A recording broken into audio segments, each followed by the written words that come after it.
See. All right, recording's on. Great. Welcome everyone. Thanks for coming.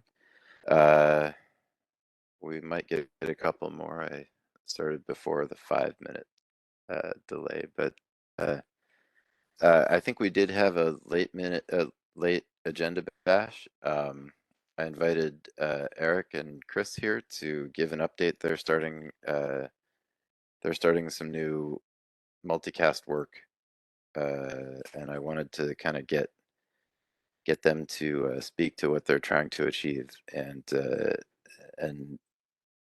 understand sort of where we are in the kind of browser, how it might impact our browser-based efforts.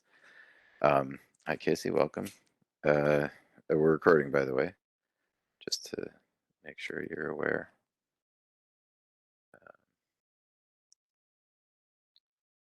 And right, let's. Did anyone else have anything they wanted to add to that list? I have the agenda in the notes here for anyone who didn't see it. Hey, Leo, welcome. Hey everyone. All right. This is recording, by the way, already. So, um, all right. If no one has anything to add to the agenda, I'll just give a quick update and leave a bit of time for Eric to speak at the end about his about their work. Eric or Chris, either one's good.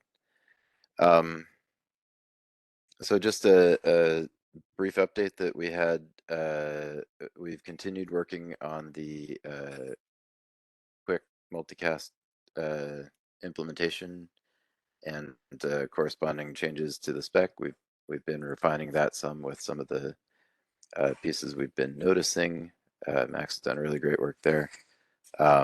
We've got a bunch of code that's in progress. I don't think anything. I mean, there's bits and pieces that we run in testing, but nothing is.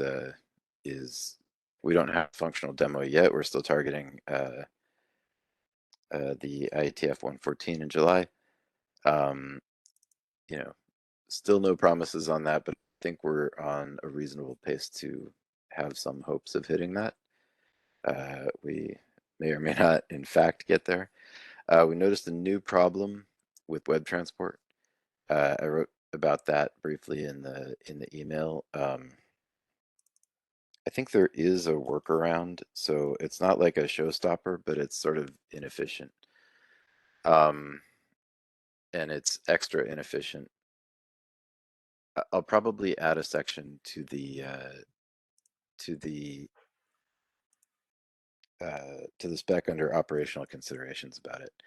I think in order to, like, if we do not get a change in web transport about the session ID, then would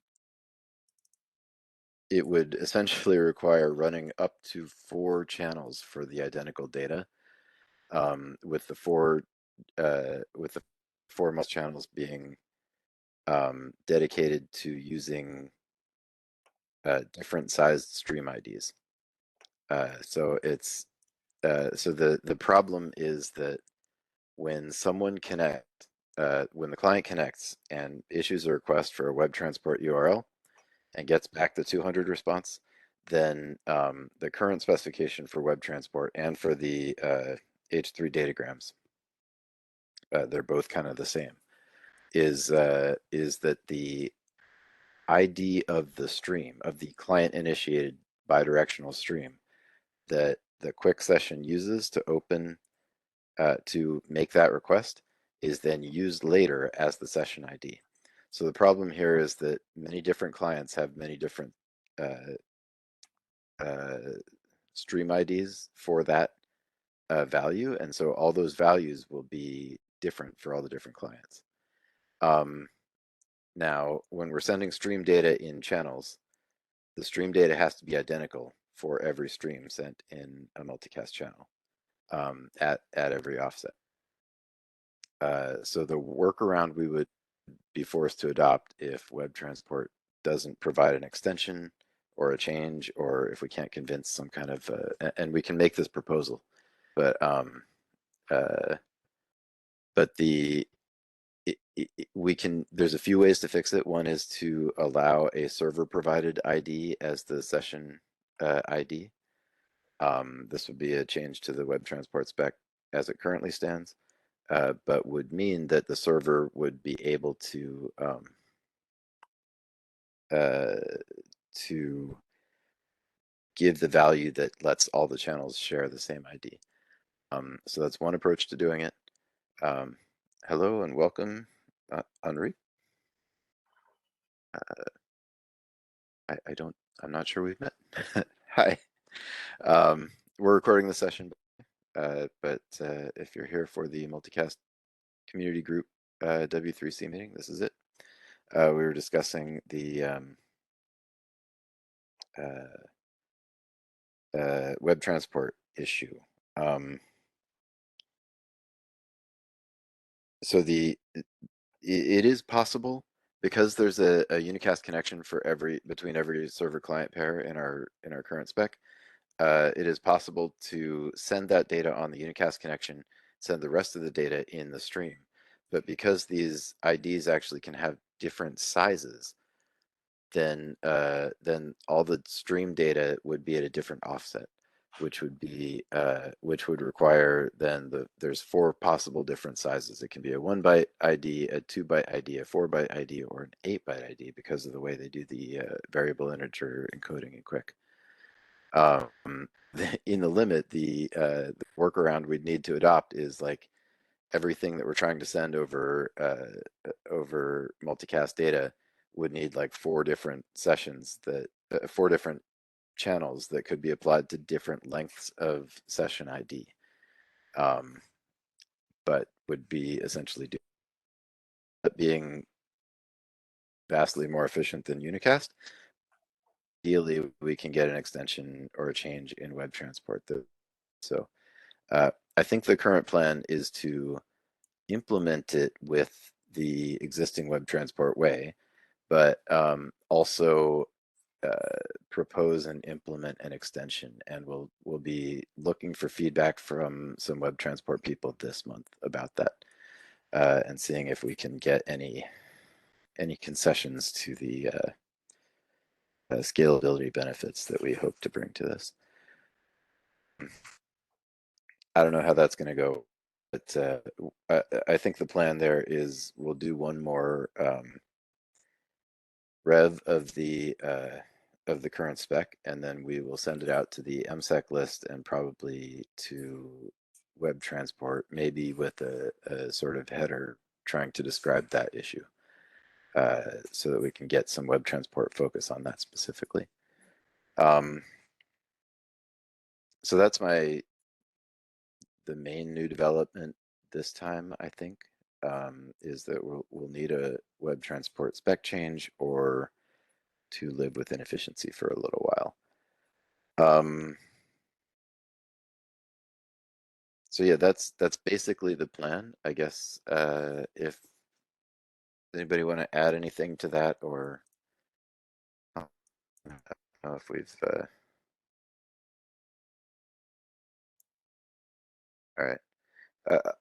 I think I'll probably at that while I'm adding the operational considerations section, and we'll put it as a maybe in the spec if we need to change the there's a few different ways to do the web transport update, so we'll try and figure out the best one and propose one that the web transport people will be happy with. I expect it'll probably end up being an optional extension, so that existing implementations don't have to change. That will be signaled during the transport properties negotiation, and then a different frame type that we use if the client supports it, to use a server provided session ID value for those web transport frame types. Probably the same for H3 datagrams as well. And I don't know, we might have to make more drafts for that, but we'll first get the idea written down somehow, and then do what it takes to see if we can get consensus and adoption. Um, all right, anything I should add to that? Maybe Leo or Max, do you have any comments you wanted to throw in there about the implementation status or? Um, I guess the only thing would be that the frames now mostly work, so the channel object is created and so on, and if it gets a join frame, it joins. If it gets a leave frame, it leaves, and so on. So I guess the biggest obstacle left is to actually like input the frames received over the multicast channel into the actual flow of the quick implementation. Yeah. All right. Yeah, I think there's some challenges on the sending side as well that are going to be about management of that thing. I think we'll have something working before we have something that's really deployable. But you know, that'll be. I expect we'll continue working on that through the hackathon at IETF, basically, and then perhaps beyond. We'll see where it lands, but that's the part that I expect will. We might have something that's reasonably deployable by then, I would hope. But there might be use cases that won't handle very well yet or something. I'm not really sure. But yeah, that'll be. But yeah, that's pretty good. I think um, if the join and leave is working, we basically just have to plug the data received into for the streams. Hopefully that won't be too bad, but we'll see. How about the acts are not there yet, right? Right. Yeah. The X I'm missing as Okay. well. Yeah. Yeah, I think that part might be tricky too, but we still have a good month and a half, so yeah, even before traveling starts to get in the way. So yeah, I think I'm pretty happy with our progress so far, but there's still a bunch of work to do. All right. All right. If we've got nothing else, then we should have plenty of time for Eric and Chris to talk a little bit about what they're doing. I might have a few questions, but I wanted to hear, kind of what's the plans. Sure. Yeah, thanks. So I'm Eric, and with me, Chris Dawson. We're the co-founders of Vivo, and we started that almost 3 years ago. And Chris and I started working together in 1999 at Real Networks, worked on various multicast projects. Since then, we started a company in 2003 that was an open source webcast appliance that injected lectures into Internet 2 multicast from the San Diego Supercomputer Center to other M-Bone schools. And so then recently we started this company and we started building this sort of multicast receiver. The goal was good. When was that? You got was that just like the thing last week or a couple weeks ago? What Or I no, just you had the lectures that you said you were sending Oh, into that was I2. 2003. It was a company that Chris Okay. and I started called Webcast in a Box. It was a Linux open source video encoder appliance that the San Diego Supercomputer Center bought to inject multicast lectures onto M-Bone. Okay, great. I just wanted to make sure I got that. Thank you. Please continue. Yeah, no worry. And so, worked in various, capacities together and apart, and then came back together almost 3 years ago to start Vivo. And we wanted to build some multicast solutions. And the first thing we built was this way of reaching the browser with multicast video using this kind of way of relaying multicast as HLS via an agent and put that in a repository. And then our first customer didn't want it. They wanted an app. They wanted an actual sort of standalone multicast media player. So then we pivoted and started building that instead. And so we have a commercial player server solution that we sell to folks. But recently, watching Jake and the team working with Google on Multicast and Chrome. So, well, why don't we just take this project and the old stuff that we built, almost 3 years ago, 2 years ago, and just put it up in a GitHub repository, and maybe that'll be useful for the team. So what we have now, I just could quickly show you a diagram, show you the repository, do a demo, and then open to questions, myself and Chris, regarding it and what we think some of the big issues are and gaps, and maybe what could be promising about it. But the goal is to receive multicast video and play it out in a browser. Okay. So right now you're talking about a local sort of server that the browser connects to. Is that right? Yeah, I'll share a diagram to explain. So here, does everyone see my desktop? So this is a diagram. So the user's desktop has a browser, has a little Node.js server wrapper using Express, I think. Chris will know. And then FFmpeg. And so the browser makes a request, over HTTPS to some website that has, for example, the video.js player as HTML and JavaScript. And then the video tag points to another resource, which is on localhost, HTTP, 127.0.0.1/live.m3u8. So that's coming from this Node Express server.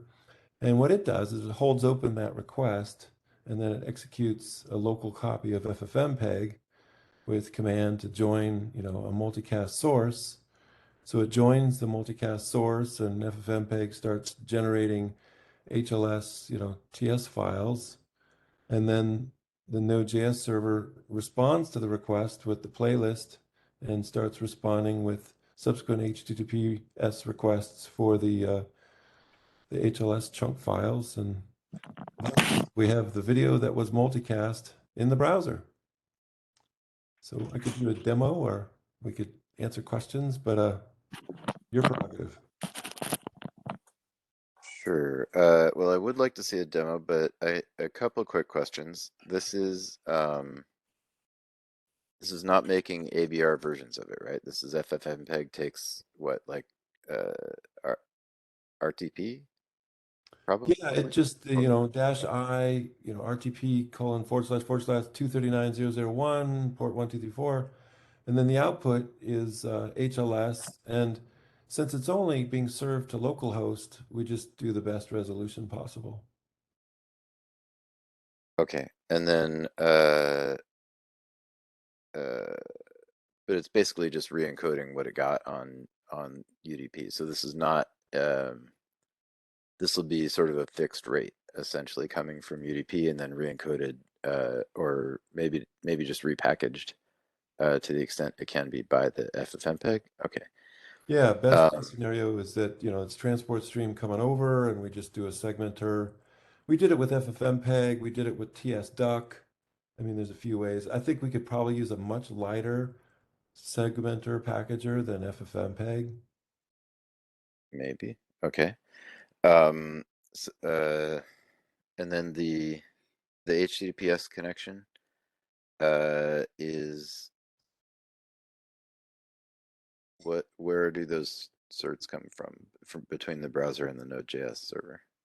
When you run the Node.js server, you can execute it with a parameter for the certs that you want to use. So, company Okay, would so have the that's same cert.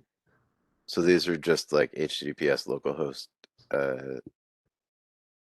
colon something. Is that or what domain name? Chris may need to talk to that. I mean, my understanding is sort of a CA cert for the company. Sorry, and I'm moving right now, so I'm sorry. I'm in a noisy cafe. This is just the reality of my life right now. But I mean, basically, yeah, this server has its own built-in certs that you can use, which are just self-signed certs. But you can also install certs on your own if you have those. Okay. So it's just a Node Express web server, and it'll load whatever certs you give it. Okay, great, got it. Well, that's very cool. Thanks. And there's no so this is intended to be a sort of in-network walled garden multicast source that that is already known to this launcher system, right? To the Node.js.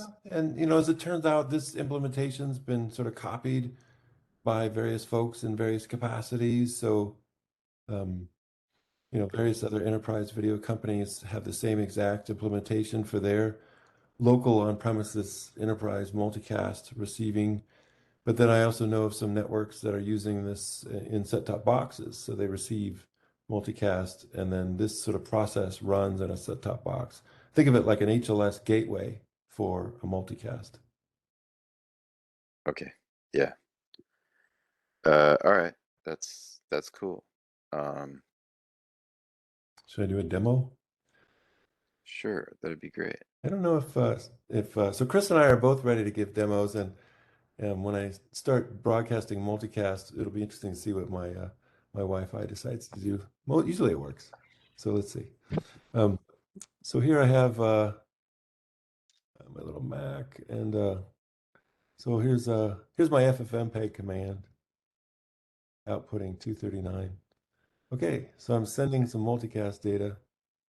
And then over here is the app. So I'm just gonna run this little app, and it, you know, this is the Node.js server. It's sitting there, you know, listening for requests. And then browser. So here's get my bar out of the way. Ooh, struggling. My WebEx bar is in the way, of course. There we go. So here's the browser, and it's fetching data, I think. So I knew about the Hartford, and I knew the community really Gotcha. loved Okay. Hartford, and people love working for it. Okay. And so here's the URL, localhost 8888, Uh, and then you just pass it a source. Gotcha. That's Okay. it. Um, Turn this have on. you looked into SSM?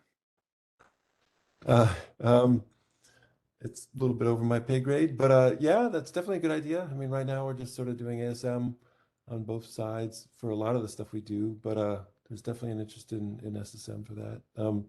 I don't I don't know what the capability is of FFmpeg to, you know, specify the source, but that's where, you know, a better segmenter or receiver, whether it's TS-Doc or a custom, you know, join, which with SSM is needed. So Okay. yeah, I think they do kind of the same way VLC does, where it's just source at destination, but you know, it's side point for now, certainly. so you're saying VLC or FFmpeg already supports the input as an SSM source? I believe so. Okay. It's been a little while since I tried it, but that was kind of what I remember Okay. that it did. Is kind of the same thing that VLC did, I thought. Yeah, great. No reason not to just Although have that do it. I think when I tried it, that was UDP, not RTP. So I'm not sure if RTP is any different. So that's an interesting question. Or a transport stream. Um, Yeah, yep. that's it. That's very cool. All right. There's Well, I don't want to definitely hug a lot of gotchas though. I mean, the search Yes. question is a good one. You know, I think you know, just this whole architecture, you know, to me is, you know, I think it's interesting to put it out there as open source, and then if companies want to engage, you know, we can help. But I'm not sure if this is the right end game. You know, I think the work you're doing is better.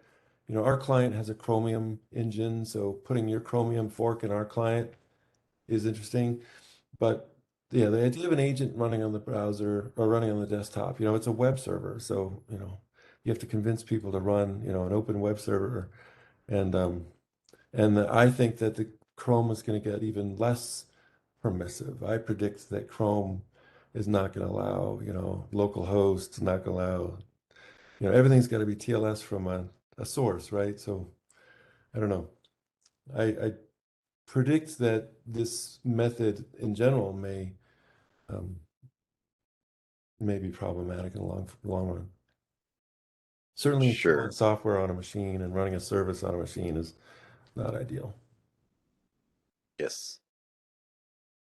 Okay. And your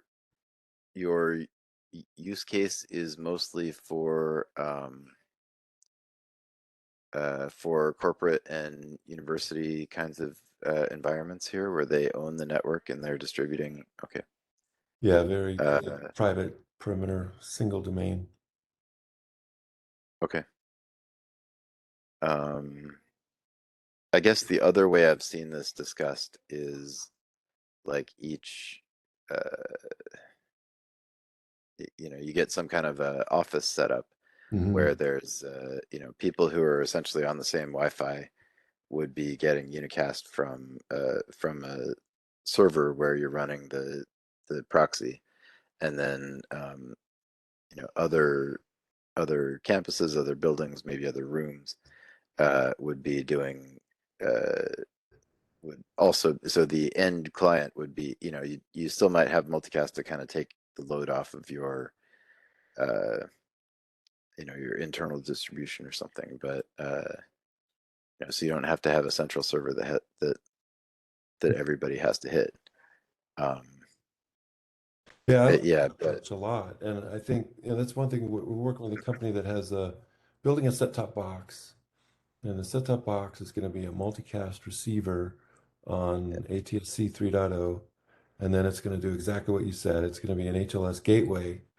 So then you put this receiver in a school, and the school can receive, multicast over ATSC, and then all the kids in the classroom can just access, over HLS over the Wi-Fi. yeah, sometimes that's fine. ATSC is interesting. Yeah, but Yeah, I think it's interesting as a different, another last mile approach. But yeah, there's a yes. Radiohead that does 25 megabits to an 8 mile radius, so it's pretty small. You actually would save spectrum, local spectrum and Wi-Fi capacity if you were able to receive that from the clients as well. But Hmm. okay. Um, anyway, yeah, that's interesting work. I guess I certainly want to leave space for other people to ask questions too, but the one other thing I was wondering really is maybe I'll come back to it. And just to let you chew on it ahead of time, it's really about like um, how big a difference would it make for browser support of multicast, and what kind of restrictions would there be on the deployment side if you had that capability. Yeah, I mean, our customers are not, I mean, our customers would prefer to have a browser only solution. They don't like to push software. So that's probably the biggest hurdle for deployment is the infosec scanning of the app, and then, the deployment to the desktops. Okay, great, thank you.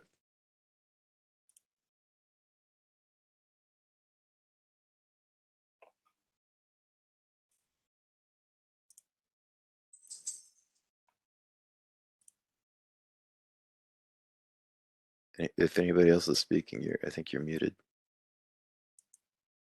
I have a question, if you can hear me all right. Yep. I think in the entire multicast community, one of the problems we face is getting people to understand the efficiencies that can be gained. Do you guys, as in your enterprise space, have customers with real success stories that could talk about the efficiencies of this implementation, the bandwidth savings, the success stories? I think so. Yeah, I mean, I like to focus on financial services, insurance type organizations because they often have some legacy equipment. We have one financial services regulator that's still using IGMP v2, and we initially had to deploy on Red Hat 6. Anyway, but so there's always challenges, with that environment, but then the benefits are that they haven't, fully adopted SD-WAN and SASE. So as I pitch to companies, if they say, oh, we're already deploying SD-WAN and SASE, then it becomes pretty hard to sell to them, but we still have customers that have, traditional MPLS circuits, some of them very small.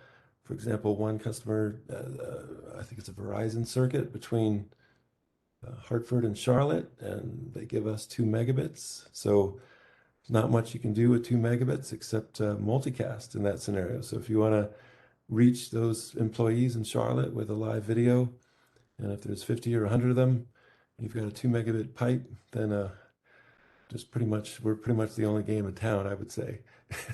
Yeah. Um, Another one is a hospital network, and they're definitely very, very nervous about that. And so, to answer your question, I mean, these are folks who want a very deterministic allocation of bandwidth. They want to say, it's going to be 2 megabits, and the other solutions out there are very bursty. So, a peer-to-peer solution is a very bursty setup. So setting up a peer-to-peer connection often results in, kind of a little storm once it kind of settles in and once the peers start peering well. So that's an indeterministic, how do you manage that surge, initially, and then deploying caching hardware. We replaced one customer had a whole bunch of riverbed appliances, and they were very expensive to maintain. And by switching to multicast, they were able to save a lot of money and reduce their hardware footprint. So, yeah, we have some folks. Challenge is getting them to actually speak publicly, but the trick would be, say, I think if we can invite them maybe to forums like this, I think this might be something that they'd be more open to. But I think your question really was how to get the word out more broadly, right? Well, yeah, and I mean, I wouldn't ask you right now to put anybody forward or ask them to speak publicly, but I think it would be good for us to keep companies like you guys in mind, people that are doing it today in mind, so that we, a little further down the road, when we have this implementation mature and we can actually push this to just about anyone on the internet, we can circle back and, you know, I think we all have an interest in making multicast succeed, but part of the difficulty is making people understand the efficiencies and why the difficulty of implementing it is worth it. We can reduce that difficulty, then it's just making people understand the efficiencies. So, Yeah, I agree. Yes. And, there's changes that could be helpful for us. I mean, the industry, my industry, this sort of enterprise streaming video and an industry used to be very tolerant of 30, 60 seconds of latency, small video images as the norm for corporate communications. But now people expect low latency, high quality Zoom or WebEx or Microsoft Teams. So their expectation level in terms of what the experience is like is changed. And so applying old school streaming technology to these WebEx or Zoom meetings provides a really bad experience. And I think, our position, and I suspect that someday Zoom and WebEx and Microsoft might adopt this.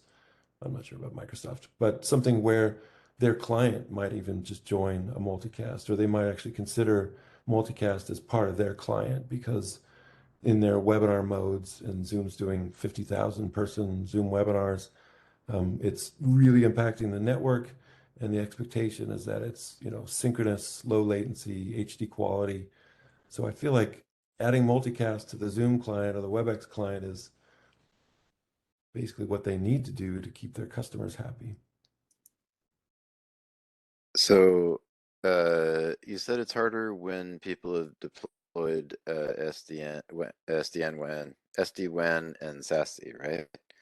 SASE was what does that stand for again? It's a secure access security endpoint. Um, Okay. And it just means it's kind of that and SD-WAN combined are, this idea along with zero trust that if you move all your services to the cloud, then why do you need a network? Why do you need an MPLS? Why do you need a firewall? Why do you need a data center? Every computer just creates its own HTTPS connection to, a cloud firewall and a set of cloud services. And so it's kind of like VPN for everybody.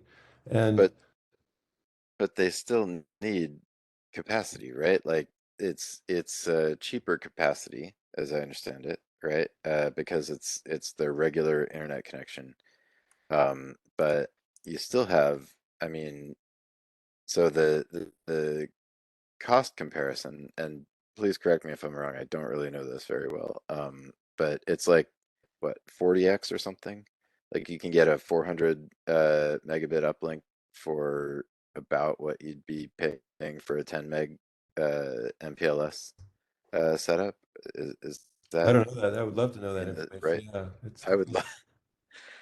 I That is a half remembered something from many years ago, but Mhm. I don't actually know what that conversion rate is. It's Um, so cheap. I mean, I think Crown Castle offers 100 gigabit active for $17,000 a month in Manhattan. So some of these banks are getting multiple 100 gig circuits. okay. Uh, but okay, so when they've got 100 gig, To then the they would data need to center. have, huh? To the data center, and then you got to figure To out the the data LAN. center, right? WAN. Okay, so so this is about uh this is about the whole network sort of cost profile where they would need MPLS connectivity between their data centers uh, and their campuses in the sort of older style. Whereas with the SD-WAN, um, it's they have to just buy their data center, and then separately their campuses all need sort of sufficient capacity. Yeah, they're But starting they to shut down data centers and the regional offices, and they're starting to just terminate their MPLS circuits. So a regional office like Atlanta would just have its own internet broadband service, and everyone would connect over, VPNs as the okay, and those have like two orders of magnitude uh, more capacity than the MPLS links did. Is that about right? they seem to have more, and they seem to be a lot cheaper. It's commodity internet. So part of the Yeah. SD-WAN pitch is to do bonding. So you have these devices that'll bond Comcast plus your AT&T 5G plus maybe another Verizon 5G, and then if one of those less reliable networks goes down, it'll route the data across some of the other channels. So they're Okay, so so that approach is sort of uh, solving the capacity problem by just gaining a bunch more capacity by buying more commodity internet. Okay, and not, and that's why there's a what more uh, that's why it's harder. That's why they care less about saving capacity with multicast for that setup, right? yeah. And then I ask, what about phones and video conferencing devices or video conferencing bandwidth or those sorts of things? And there's changes there where you're buying devices that register on the internet. So if you're an enterprise, you ship someone a device, a Polycom device or some kind of Zoom phone or WebEx device, and it attaches, you join your home Wi-Fi, and it then sends the MAC address to this central server that says, oh, okay, Jake is interested in registering his WebEx device. You say accept, and then it creates its own tunnel over commodity internet and goes direct with audio video to the cloud instead of on your company network. So the audio video elements, are getting registered directly on the internet with their own kind of secure connections. And again, not on a private MPLS network where you'd be really worried about and controlling things like jitter and stuff. They're allowing people to just sort of register directly on the internet with these devices, I and see.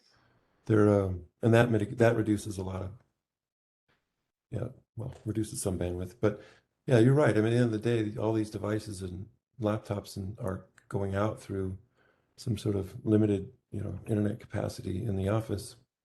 And that's where we still have to work on this and could definitely use some help. But I like the idea of creating these little islands of multicast. So put, one of these set-top boxes or a Nook in an office like Atlanta, have it use AMT, pull back, the multicast over a tunnel into the local office, broadcast it within the Atlanta office, and then somehow have the clients, which could be on VPN or could be on SASE, whatever they are, be permitted to just join the local multicast and convince them that this kind of perimeter UDP broadcast is something that's secure enough, and they can sort of have a rule that says clients can join this local multicast. Meanwhile, all their unicast data is going through a VPN or secure connection. So kind of split, not really split tunneling, but basically allowing, I mean, if a client uses the VPN to access the internet and that same client can join a multicast without needing the VPN locally, then I think we've created an interesting solution where you can broadcast multicast locally to clients that are still using security for everything else. Okay, so for your solution, integrity guarantees would be enough here, or like what do you know of any kind of confidentiality guarantees on the local network uh that would be a challenge in terms of like shared keys between different receivers of the same data would be able to tell that other receivers of the same data potentially have some way to discover that those other receivers were doing it because on the local network uh, you're broadcasting your IGMP membership reports, right? Mm-hmm. So yeah, this is where we get away with it by having private domains and perimeter security. So far they're not. So far they're happy with that. So yeah, it's definitely different from a CDN model where people would be more concerned about a shared ownership of content going across the same network model. Luckily, in our case, yeah, we're sort of within a owned internal network. But it, But you but I, still are worried about the integrity guarantees, I'm thinking. um, Like, is I think there ever problems with packet injection that you've ever encountered? I don't know. we've had collisions when we screw up our port allocations and such, but and those get ugly. But then we quickly realize that we're doing something completely wrong. But but your first one, I mean, I am very interested in creating, more of a multicast transit or sort of backbone solution, especially in the Zoom use case where, potentially there could be a lot of universities or schools wanting to do this with Zoom. So in that case, in the transit side or backbone side, we'd be wanting to introduce the things that you're talking about in terms of integrity and things that prevent people from necessarily learning about what's all happening there. So that would be a multi-domain, multi-user shared network. That's our vision. So we're definitely looking to you and others to help understand how to make that be sellable. Yeah, I'm working on that. Great. Yeah, I but I worry about yeah, perfect being the enemy of good. I mean, gosh, you're talking about people using IGMP to know that someone is broadcasting, even though you have no access to the media. But just the fact that you know that they're broadcasting is a security issue. But you know that they're receiving, and if you do get the media, then you know that they're receiving the same thing as you. So maybe you know Hmm. what they were receiving, right? I think that's the new privacy concern that I've heard that Multicast brings to the table, um, or sort of potential confidentiality concern, I guess. Um, So, and we're not sure how bad it is really. so I could Uh, say I could join some rated R content, and then I could tell who else is watching my rated R content. sure, yes, and or on the same local network, you do have to have some access to where that information goes. I think further upstream, you get less because all you know is that somebody downstream is getting it. So like some of the there's been some research about who is about, are there actors that are doing wide scale observation, passive observation of internet traffic, and some of those actors are operating from data centers and observing what things are delivered. And I think multicast would help against those actors, but not necessarily against the ISPs that are at the endpoints, or against other local people in the same LAN or the same Wi-Fi area. So we're not really sure how bad that problem is, but and it's related to the sort of fingerprinting kinds of work. Like there was some research about Netflix, even though they went to HTTPS, you can 99% identify what someone's watching by the Interesting. the amount of packets and size of the packets they get just by fingerprinting the stuff. I think there are some mitigations for that, but they're expensive because you have to like make everything look identical. Mm-hmm. And so like it's whatever is the biggest and slowest thing, everything has to look exactly like that, which can like triple the size of many of your smaller things. You mean like transport stream? I mean like Make it all the someone same watching size? Squid Game. Yeah, make all the packets exactly the same, paste them exactly the same. If you do that, then you lose the ability to fingerprint, I think. But Isn't that just the nature of transport stream? 188 byte packets, all of them filled. oh, Like a I'm talking about the IP packets because the TS chunks that are within the IP packet payloads are already encrypted, so those look random. But the exact packet composition and the timing of the packets and these kinds of things are can be used to fingerprint the data or the content that someone's watching, and that can be used to figure out, and then coupling that with the receive IP is one of the attack vectors that people have been researching for the mass surveillance kind of attack surface. But so there's an open question as to like what does multicast do to that space, and is it a net positive or net negative? And I wasn't sure whether you've where that's I haven't. whether you had any input on that. Yeah, I don't have any input on that from my side. Okay, great. I appreciate the education. I'll keep an ear open for it if I hear. Yeah. Okay. I can talk about this stuff all day. So yeah, please. Other questions if anybody's got them.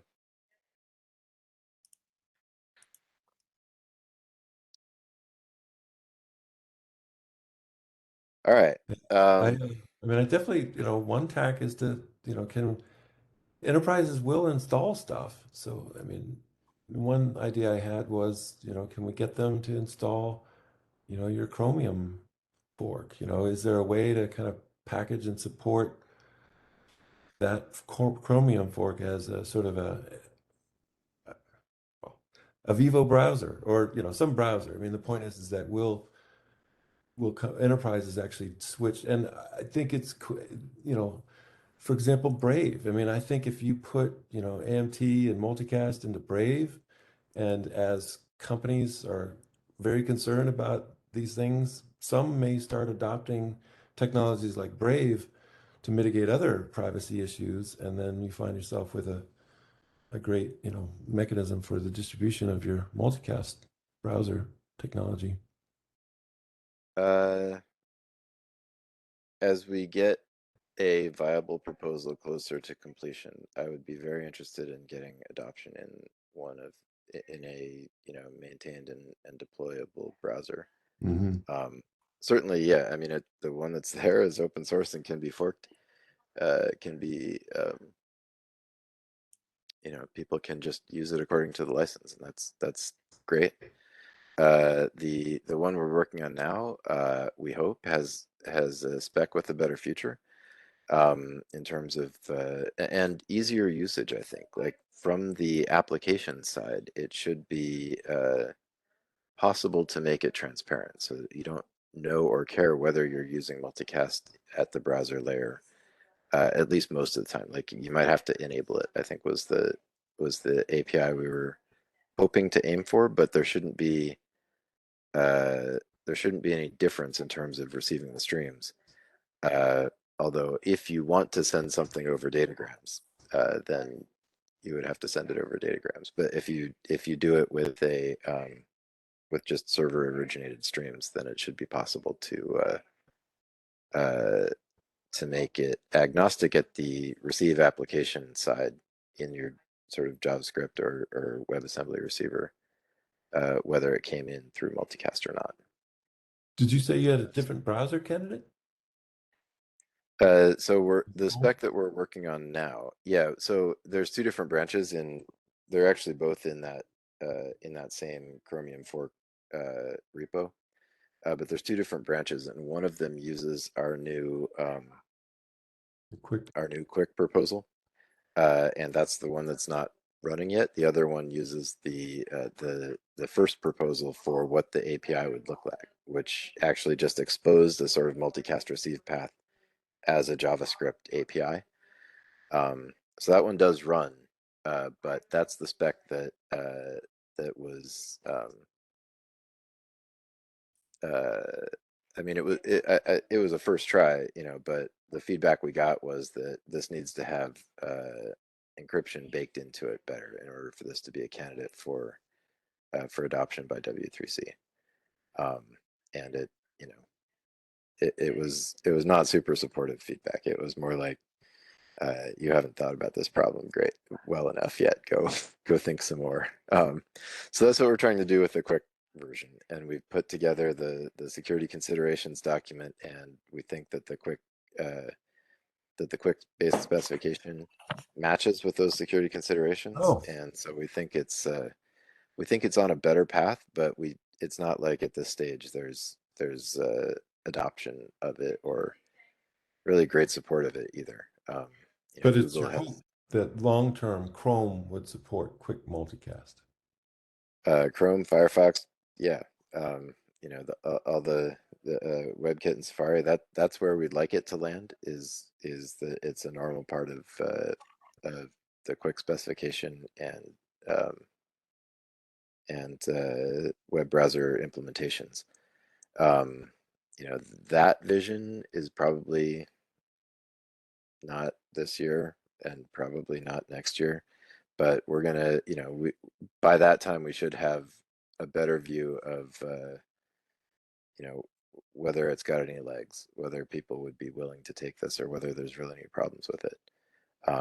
Nobody has raised problems yet, except, I mean, there's the one I mentioned with web transport that has a workaround, and maybe we can get it further. The one actual review we got of the multicast security considerations document raised actually the same point as the one thing that we hadn't considered. We added that as an issue to the security considerations document, and it's actually about tying the content that's delivered over multicast to an initial server generated request for the web for web traffic.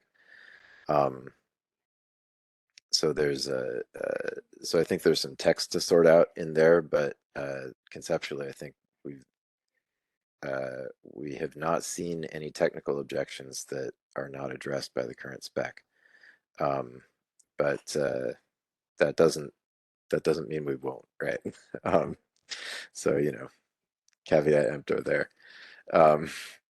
But we're working on it, and we think it might be okay. We think it actually offers some benefits to confidentiality because of the data center removal of destination IP address information. And it obviously has massive scaling benefits. Okay, I think we are at time. I mentioned some next steps that I have in mind for the next piece. Anything else we should have here? I guess you mentioned that we're gonna send the. I might be a bit laggy, but that we're gonna send the reft spec to MSec, but we might as well send it to maybe W3C mailing list to get reviews from here. I Oh, don't that'd be know. good. Yeah. Yeah. Yeah. I think I would like to do at least one more update, remove like the path response and the I think you made a good point about the until packet number. You know, there's a few fine tunings I'd like to get because I think we've had a few iterations and tightened up the spec a bit since the first draft. So yeah, let's just get all those in there and maybe I'll see if we can do it by end of next week. I think I'd like to have that. But send it out to MSEC and yes, this list as well. That's a good point. Probably some more too. We probably should send it to like Quick and Web Transport, but I might want to get one more round of review before we wade into that. We certainly will need to talk to them and need to send them something. I'd like to have as little confusion as possible before making it too wide, but I think we're getting close to that. So yeah, if anybody's willing and able to review that when it goes out, that would be much appreciated, certainly. Chris, you're a lifesaver. Needham, I really appreciate the notes you've been taking. There's a huge number today. You're welcome. Like a lot of there's content. some detail that I've missed. Okay, But I'll go back through it. But this is that is so helpful. My God, you've been typing this whole time. yeah. The only question I asked you, so you mentioned like IETF coming up. There's also W3C TPAC coming up. Have you thought any more about whether you want to have some time there to share an update? That's a great question. So last I heard, like the feedback from Web Transport was that there's some IETF work that needs to happen before they can consider this, right? We opened this as please consider multicast as a use case in the Web Transport use case documents, and they declined that one. You know, I think the right thing to do is anybody here planning to go to TPAC? I feel like this crowd. I think you might be, Chris, but Yes, overall, this. I'm planning to. Yeah. I actually I got tentative maybe approval, but it sort of depends on what. I think there's a bit of a chicken and egg problem there for me, and I doubt that we'll have the attendance from this group to really run a meeting for this group there that would be more productive uh, than our online meetings. But with that said, I really would like to get some cross connections with some other groups that have interest.